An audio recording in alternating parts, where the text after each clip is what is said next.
Hello student, welcome to Pratibha academy classes. मैं प्रतिभा सिंह। आज की क्लास में हम लोग बिहार शिक्षक भर्ती के पाठ्यक्रम में शामिल रचना दोपहर का भोजन इस कहानी को काफ़ी अच्छे से पढ़ेंगे। इस कहानी से संबंधित जितने भी महत्वपूर्ण तथ्य हैं, लेखक की जो भी महत्वपूर्ण रचनाएं हैं, इस कहानी में कुल कितने पात्र हैं, कौन से पात्र महत्वपूर्ण हैं, साथ ही साथ इस कहानी की क्या पृष्ठभूमि रही है, इन सारे टॉपिक को काफ़ी अच्छे से हम लोग पढ़ेंगे।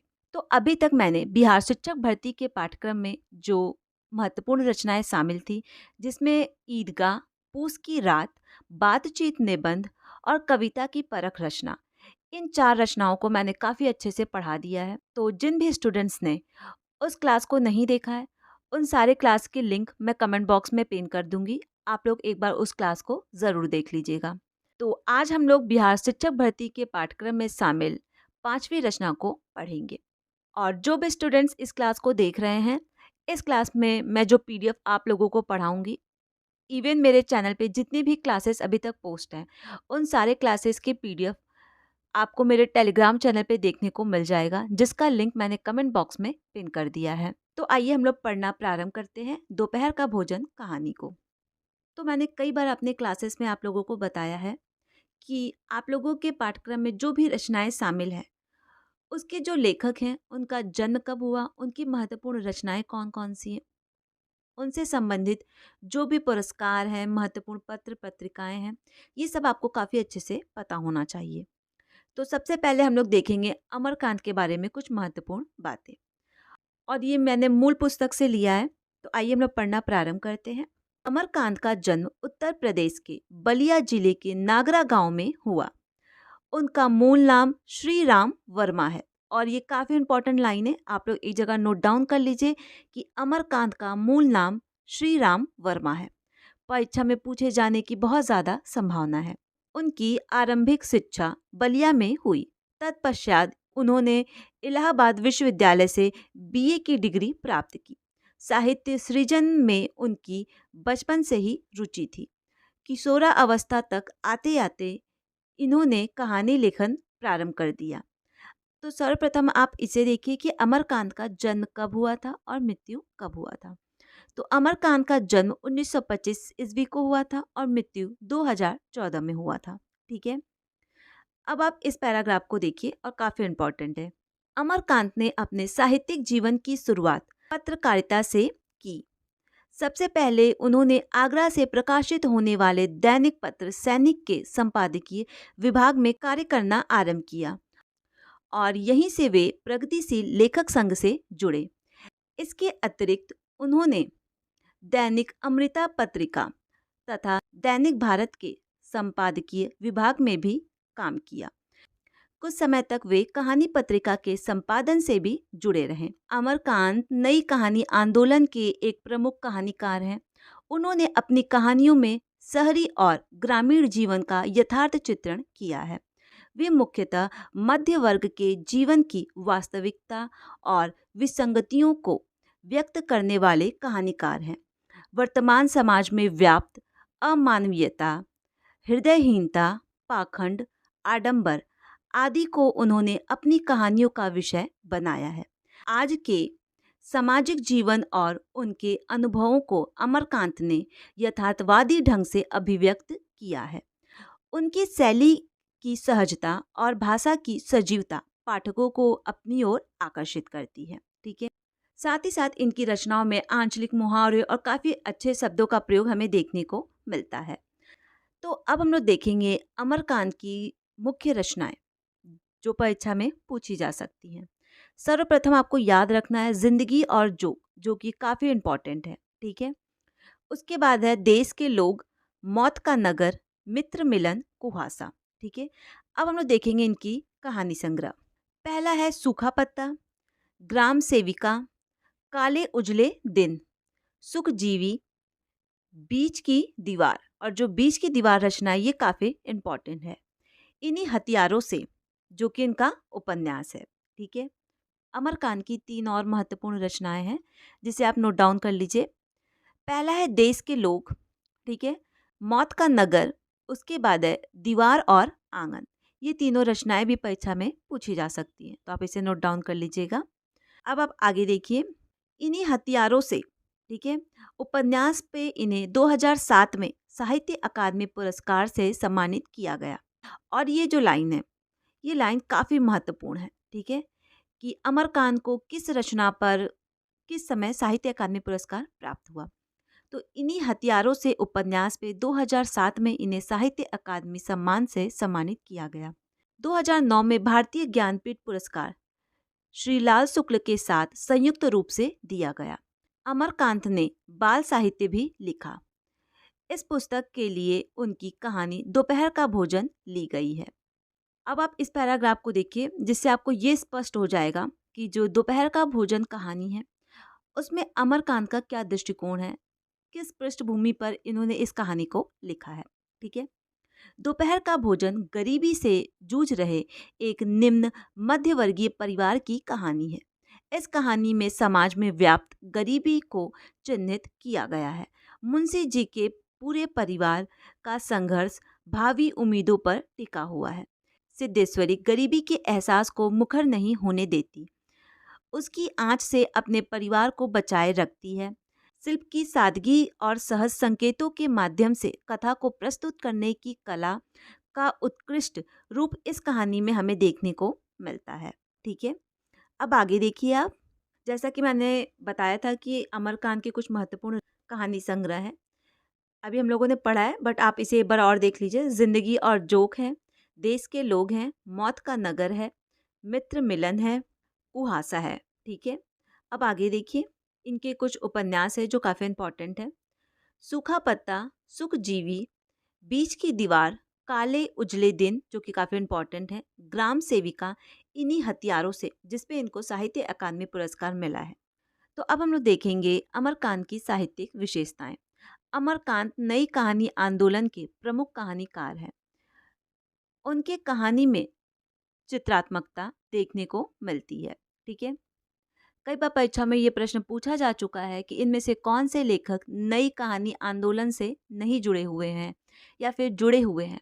तो आप लोगों को पता होना चाहिए कि कौन कौन से लेखक नई कहानी आंदोलन से जुड़े हुए हैं और कौन से नहीं जुड़े हुए हैं। ठीक है, अब हम लोग देखेंगे अमरकांत की रचनाओं की भाषा शैली किस प्रकार की रही है। ठीक है, इन्होंने अपनी अधिकांश कहानियों में बोलचाल की सहज सरल भाषा का प्रयोग किया है। प्रसंग व पात्र अनुसार आंचलिक मुहावरेदार व शब्दों के प्रयोग से भाषा रोचक व जीवंत बन गई है। कहीं कहीं तत्सम शब्दों के अतिरिक्त अरबी, फारसी, अंग्रेजी व देसी शब्दों का प्रयोग भी मिलता है। वर्णनात्मक शैली को प्रभावी बनाने के लिए संवादों का यदाकदा प्रयोग किया गया है।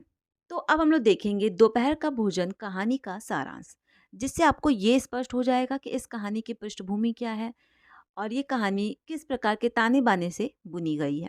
ठीक है, यह कहानी एक अभावग्रस्त परिवार की काफ़ी मार्मिक कहानी है, जिसमें कहानी की नायिका सिद्धेश्वरी, जो एक माँ है, वह अपने पेट को काटकर अपने बच्चों का पेट किस प्रकार भरने का प्रयास करती है, उसका चित्रण हमें इस कहानी में देखने को मिलता है। ठीक है, तो आइए हम लोग इस कहानी का सारांश पढ़ना प्रारंभ करते हैं। दोपहर का भोजन गरीबी से जूझते एक मध्यवर्गीय शहरी परिवार की कहानी है, जिसके मुखिया की अचानक नौकरी छूट जाने के कारण परिवार के सामने आर्थिक संकट खड़ा हो जाता है। परिवार के सदस्यों को भरपेट भोजन तक नसीब नहीं हो पा रहा है। पूरे परिवार का संघर्ष भावी उम्मीदों पर टिका हुआ है। सिद्धेश्वरी संकट की इस घड़ी में परिवार के सभी सदस्यों को एकजुट एवं चिंता मुक्त रखने का अथक प्रयास करती है। वह अपने परिवार को टूटने से बचाने के लिए हर एक संभव प्रयास करती है। आगे देखिए, सिद्धेश्वरी तथा मुंशी जी के परिवार में उनके अतिरिक्त उनके 3 पुत्र हैं। ठीक है, अब वो 3 पुत्र कौन कौन से हैं आप इसे देखिए। 21 वर्षीय बड़ा बेटा जिसका नाम है रामचंद्र, 18 वर्षीय मझला बेटा जिसका नाम है मोहन और 6 वर्षीय छोटा बेटा जिसका नाम है प्रमोद। ठीक है, रामचंद्र एक स्थानीय दैनिक समाचार पत्र के दफ्तर में प्रूफ रीडिंग का काम सिखाता है तथा नौकरी की तलाश में है। अब आपके मन में विचार आ रहा होगा कि ये प्रूफ रीडिंग क्या होता है। ठीक है, तो मैं आप लोगों को बता देती हूँ कि प्रूफ रीडिंग किसे कहते हैं। तो जो समाचार पत्र या पत्रिका या फिर जो पुस्तकें छपती हैं, उसके छपने से पहले उसमें जो भी गलतियाँ होती हैं, उसको चेक करने का जो काम करते हैं, उसे ही हम प्रूफ रीडिंग कहते हैं। ठीक है? तो जो रामचंद है, वो प्रूफ रीडिंग का काम तो करता है, ठीक है? जो कि उसके परिवार की सुख-सुविधा के हिसाब से पर्याप्त नहीं है। जो मोहन है, दूसरा बेटा, वो हाई स्कूल के इम्तिहान की तैयारी कर रहा है। सिद्धेश्वरी इस पाठ का जीवंत पात्र है। वह अत्यंत अभाव में अपने परिवार की गाड़ी को खींचे जा रही है। परिवार की स्थिति अत्यंत दयनीय होने पर भी वह परिवार को जोड़ने का पूरा प्रयास करती है। परिवार को जोड़े रखने के लिए वह झूठ का सहारा भी लेती है। ठीक है, इस प्रकार हम लोगों ने कहानी का सारांश देख लिया है। अब इस कहानी के जो मूल पात्र हैं, उन पात्रों के नाम आपको ज़रूर याद होना चाहिए और ये पैराग्राफ काफ़ी इम्पोर्टेंट है। ठीक है, तो जो सबसे महत्वपूर्ण पात्र है वो है सिद्धेश्वरी, चंद्रकांत प्रसाद, रामचंद्र, मोहन और प्रमोद। ठीक है, प्रमोद सबसे छोटा भाई है, रामचंद्र सबसे बड़ा भाई है और जो मोहन है दूसरे नंबर का भाई है। अब आगे देखिए, दोपहर का भोजन कहानी में कौन कौन सी समस्याओं का चित्रण हमें देखने को मिलता है। अमरकांत की कहानी दोपहर का भोजन में निम्न मध्यवर्गीय परिवार की आर्थिक तंगी, भूखमरी, बेकारी का मार्मिक चित्रण किया गया है। परिवार की स्थिति इतनी अधिक गरीब है कि सबके खाने के लिए पूरा भोजन भी नहीं है, किंतु सिद्धेश्वरी किसी न किसी प्रकार से सबको भोजन करवा ही देती है और स्वयं आधी रोटी खाकर गुजारा करती है। तो अब हम लोग देखेंगे दोपहर का भोजन कहानी में सिद्धेश्वरी का मूल स्वर क्या है। ठीक है, इस कहानी का जो मूल उद्देश्य है, इसमें लेखक ने एक परिवार के संघर्षमय जीवन का चित्रण प्रस्तुत किया है, साथ ही साथ आम जनता से और उनकी परेशानियों से पाठकों को रूबरू करवाया है। इस कहानी का उद्देश्य यह है कि हमें कभी भी किसी भी कठिन से कठिन परिस्थिति में अपनी उम्मीद नहीं छोड़नी चाहिए। अब हम लोग देखेंगे दोपहर का भोजन कहानी की कुछ महत्वपूर्ण पंक्तियाँ, क्योंकि जिस हिसाब से परीक्षा का पैटर्न बदल रहा है, आप सब जानते हैं कि परीक्षा के बदलते पैटर्न के दौरान पंक्तियों से कई सारे प्रश्न पूछे जाते हैं। तो जब मैंने इस कहानी को पढ़ा, इस कहानी की जो भी मुझे महत्वपूर्ण पंक्तियाँ लगी, वो मैं आप लोगों को एक बार बता देती हूँ। तो आइए हम लोग देखना प्रारंभ करते हैं। सबसे पहली पंक्ति है, सिद्धेश्वरी ने खाना बनाने के बाद चूल्हे को बुझा दिया और दोनों घुटने के बीच सिर रखकर शायद पैर की उंगलियां या जमीन पर चलते चींटे चींटियों को देखने लगी। अचानक उसे मालूम हुआ कि उसे बहुत देर से प्यास लगी है। वह मतवाले की तरह उठी और गगरे से लोटे भर पानी लेकर गट गट चढ़ गई। खाली पानी उसके कलेजे में लग गया और वह हाय राम कहकर जमीन पर लेट गई। तो इस पैराग्राफ में ये पंक्ति पूछा जा सकता है, वह मतवाले की तरह उठी और गगरे से लोटे भर पानी लेकर गट गट चढ़ पी गई। खाली पानी उसके कलेजे में लग गया और वह हाय राम कहकर वहीं जमीन पर लेट गई। ठीक है, ये पंक्ति किस कहानी का है? तो आपको पता होना चाहिए कि ये पंक्ति अमरकांत की प्रसिद्ध कहानी दोपहर का भोजन का है। ठीक है, अब दूसरी पंक्ति देखिए आप लोग। अब इस पंक्ति को देखिए, रामचंद आकर धम से चौकी पर बैठ गया और फिर वहीं बेजान सा लेट गया। उसका मुंह लाल तथा चढ़ा हुआ था, उसके बाल अस्त व्यस्त थे और उसके फटे पुराने जूतों पर गर्दा जमी हुई थी। ठीक है, तो ये पंक्ति भी काफ़ी इंपॉर्टेंट लगी मुझे। आगे देखिए आप लोग। अब आप इस पंक्ति को देखिए और ये पंक्ति यूजीसी नेट की परीक्षा में भी पूछा जा चुका है। तो ये पंक्ति मुझे काफ़ी महत्वपूर्ण लगी और ये इस क्लास की अंतिम पंक्ति है।